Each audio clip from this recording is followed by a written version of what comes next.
the title would suggest, this is just a video series I've been wanting to do just for tips and tricks on guitar, really just for beginners, because I can play more things than I can understand, if that makes sense.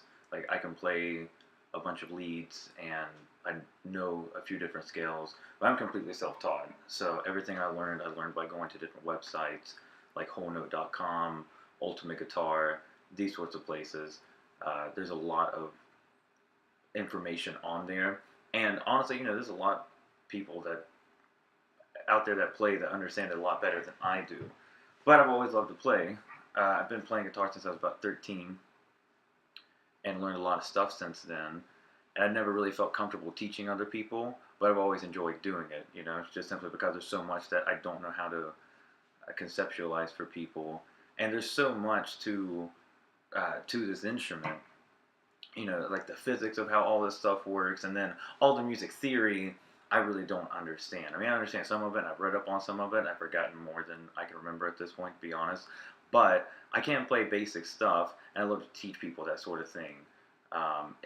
Whenever I first started playing, some of my friends also play guitar at the same time, and they would teach me like a chord here, a chord there, but by and large, I spent most of my time playing at first by myself in my room with my guitar, because I was too not ashamed, but embarrassed to ask other people for help because I didn't know as much as they did because I was just starting. So this is my attempt to try to teach anyone that's out there that wants to know how to play, but is trying to maybe find a better way to do it. There's a lot of different ways to learn how to play, and I don't think that there's any one system that works better for teaching people.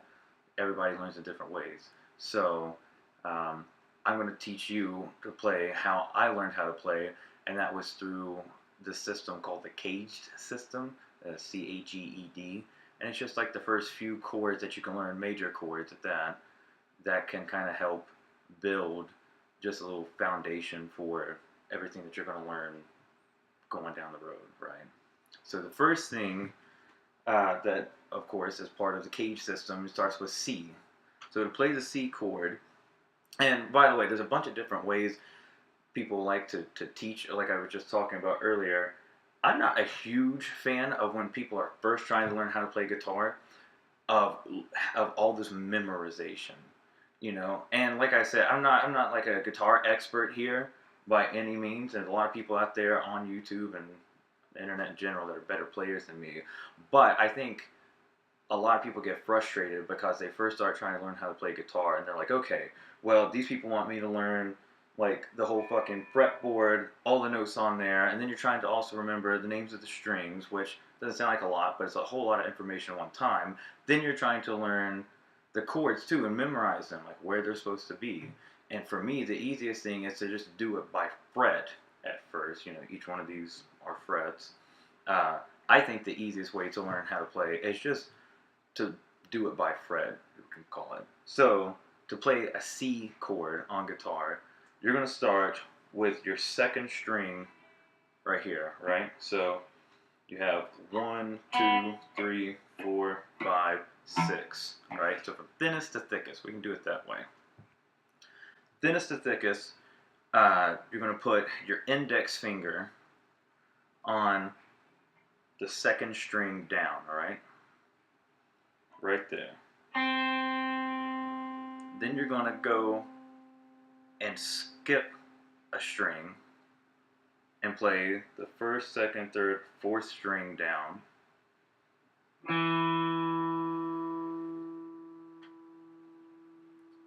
And then you're going to go to the string right behind that one and go on your third fret, right? I may have skipped one of those, but first fret on this second string, second fret on the fourth string down, right? And then third fret on your fifth string down, so like the one next to the end. When you play them all together, and you're going to start by strumming on that fifth string, all right? See that?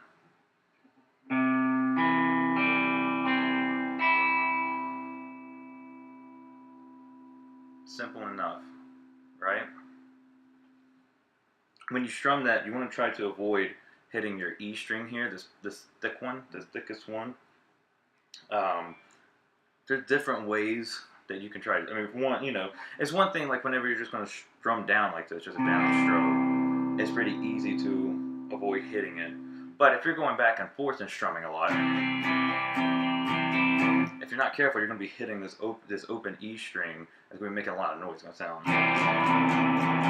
not what you want, at least for the purposes of learning this chord, right? So you do a couple different things. What I like to do, I also have big fingers, so it kind of helps. This one right here, that's right there on the starting the C chord, right? You can press down in a way that you're kind of muting out this E string at the same time you're pressing into the note you actually want, if that makes sense.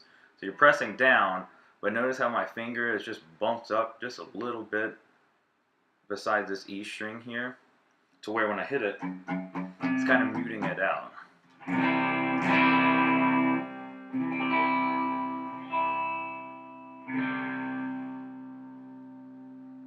And that's the C. Next on the list is A. And I guess while I'm at it, I might as well tell you at least the names of what each string is, alright? So there's like there's all these different acronyms and funny ways and fun things to learn this, but the one that I was told when I first started playing was from thinnest to thickest again. Easter Bunny gets drunk at Easter. So E, B, G, D, A. So, seeing how this is A, we want to play A chord, we're going to start by hitting that A string. It's just going to be open. This is probably one of the easiest chords to play. You can play it a couple different ways, right? Like if you want to be lazy about it, it's literally just on the second fret here, okay? So we have our A string, the one that's 1, 2, 3, 4, 5 back, thinnest to thickest. That's going to be played open. And then it's going to be on the second fret for the next 3 notes back. But technically, you would then be playing this one open as well. So you're going to play the A one open, and the last one, or first one technically, open too, with the 3 in the middle on the second fret pressed down. Sound like this. Or if you're fucking lazy, then you just put one finger down like this, and then don't play the last note on it. Otherwise, it'll sound a little funky. It'll sound like that, which isn't. It's a pretty sounding chord, but it's not what we want to do. So you would just stop before you hit that last one. Regardless, it's both A, right? As far as we're concerned, both of those are A. So we have, remember C, A, it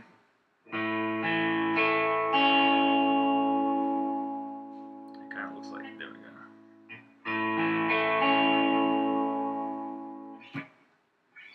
What comes after A? You guessed it, it's G. G. So, this one's a little weird, but, and the main thing to remember with all of this is that when you're starting off, man, like, I think the important thing is just learn chord shapes, right? Like, that's what we're trying to do here, is just learn the shapes of these chords. So where you always remember a C looks like this, right? Like, it may be sort of foreign right now to you, but eventually you're just going to remember what the shape of the chord looks like. Same thing with scales, like way later on down the road.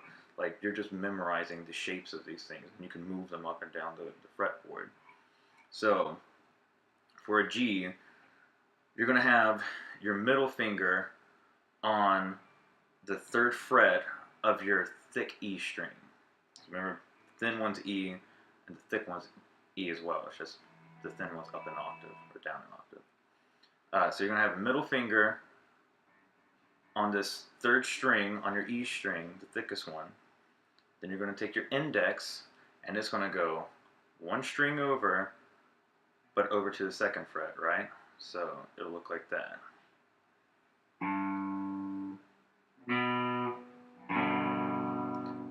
Then the next, what, 1, 2 notes are open. So you don't have to do anything with those. You're just going to strum them. Then you're going to take this finger. That's also going to go on the 3rd fret, but on your B string, the next to thinnest one. The pinky is going to go right down beside that one on your E string, 3rd fret, when the whole thing's played. Right? So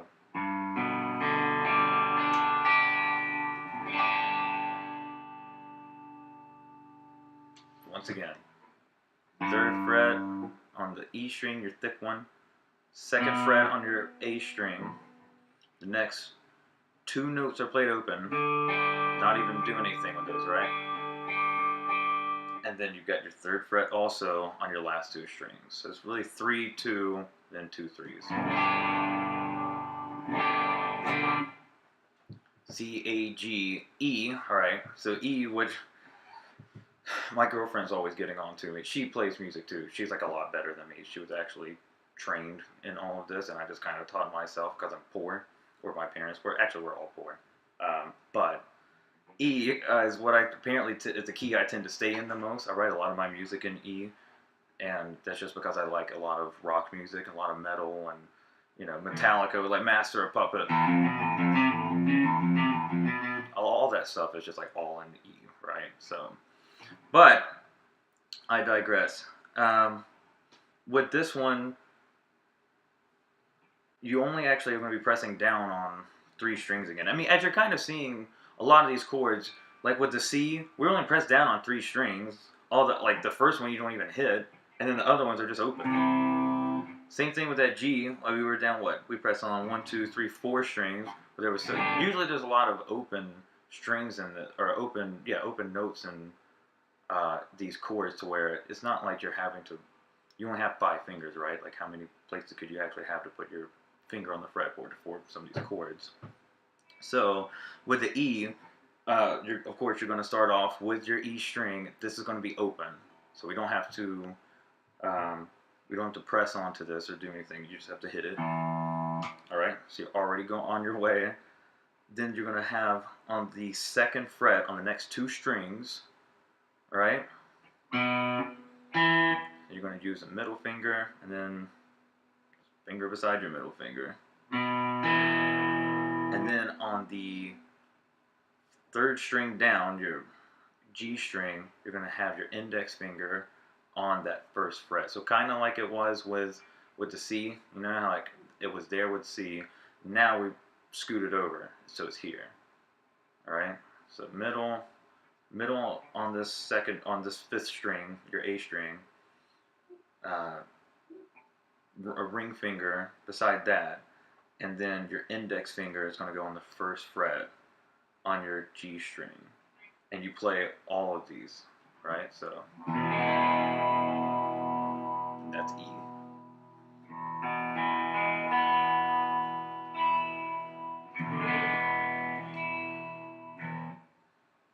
All right, 1 chord left, and that's D. And D, honestly, a lot of people struggle with D simply because you're having to kind of smush your fingers in here, and it's just sort of an awkward way, I guess, to try to form this chord. Or your fingers aren't really used to moving around like this unless you played other instruments, right? But it's easy to remember because D is just like an upside down triangle, right? So triangle, but this one's upside down, and that's just kind of the shape of this chord. I don't know if you can really see. But how you're going to have it, you're going to hit the D string, so that's going to be open. And then 2nd fret on your G string? Yep.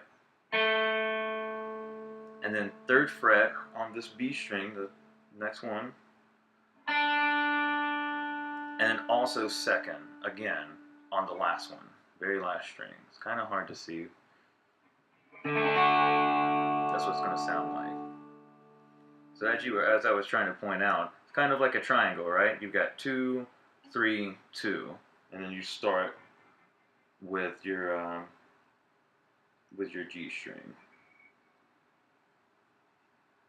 or your D string rather. Fuck that up.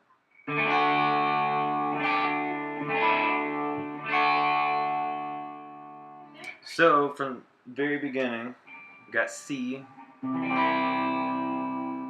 A, or however, if you want to do it the lazy way, G, E, and then D. And when you're forming all these chords, the tendency is to kind of everyone wants to lay their fingers flat, right? Let me see if I can get this in a way you can actually see. The tendency is to lay the fingers flat, to where they're holding like that. But what you want to do is arch them. Arch them up, right? You want to curl everything up. Otherwise, your fingers will hit the strings you don't want it to, and it'll either make noise where you don't want it to, or you won't be able to ring the notes out. It would just be, everything would be kind of flat. Like that's the tendency. Everything's sort of, versus when you actually arch them, kind of curl them up. It's kind of awkward at first, but the best thing to do is just, try to fight through it. Your hands are going to cramp up. It's going to take some while to build up some dexterity in your fingers. But eventually you just get to where you can change through all this stuff without it being difficult or uncomfortable. Yeah, I think, honestly, man, that's really like a big thing. All these were major chords, by the way. So you got major, minor chords. And if anyone ever actually watches this shit, then I can do like a whole other video on that. But those were like your major chords. And with those chords right there, there's 5 chords, you can play a lot of music. And that's, at least for me, when I first started playing, man, I wanted to play some rock songs. I really like Nirvana. I loved all the grunge music. I still do. And I just wanted to play the music that I love to listen to, because I've always been fascinated by guitar. So I think one of the problems that I see with the lessons that other people give is that, like I said before, to cram everybody's mind with so much memorization that it's not even fun. Like, you're not even having fun learning, because at the end of the day, it's like, well, okay, this is cool. I can do a C, A, G, E, D, whatever, but I can't actually play like any of the stuff I want to, like all the stuff I wanted to, that influenced me, that, why I'm playing guitar. Like, if you can't do any of that, then what was the point of it, right? And I think a lot of people get discouraged and quit. Yeah. So, those are 5 major chords right there. C, A, G, E, and D. You can already play a couple different songs with all of that. And if anybody wants me to do a video just trying to, maybe if there's a song or part of a song that you're struggling on, everything, I'm completely self-taught, so everything's by ear. That's how I've always learned music anyway. With the exception of just like tabs. Like, sometimes there's just part in a song that I don't know, I can't hear it, or I can't figure out what's going on, or there's like these weird diminished chords or those sorts of things, and it kind of all just muddles together. So tabs are sometimes a quick way. The only problem, you have to take tabs that you see with a grain of salt, because sometimes they're wrong, and then you like end up learning something the wrong way. So, but like I said, I'm not an expert here. I'm just trying to help people out, and I love to play. I play almost every day. I try to. I've always loved to teach people in general, but especially something like this, and I think that maybe this is a way to do it. So if anybody watches and it's actually helped them out, let me know. I'm going to try to edit some of this crap together so it's not as bad as what this has been for me. This has been awful for me, right? This is terrible.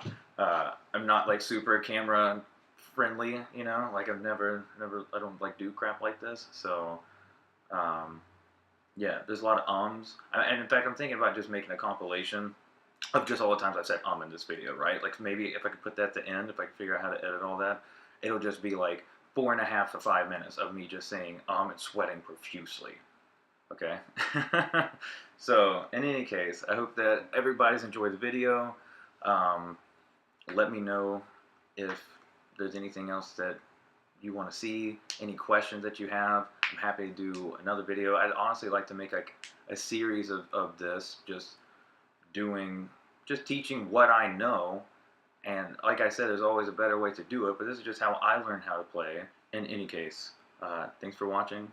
Please leave a comment, even if you're being mean. No, don't do that. That was a terrible idea. Yeah, no. Leave a comment. Let me know what you think of everything, and yeah.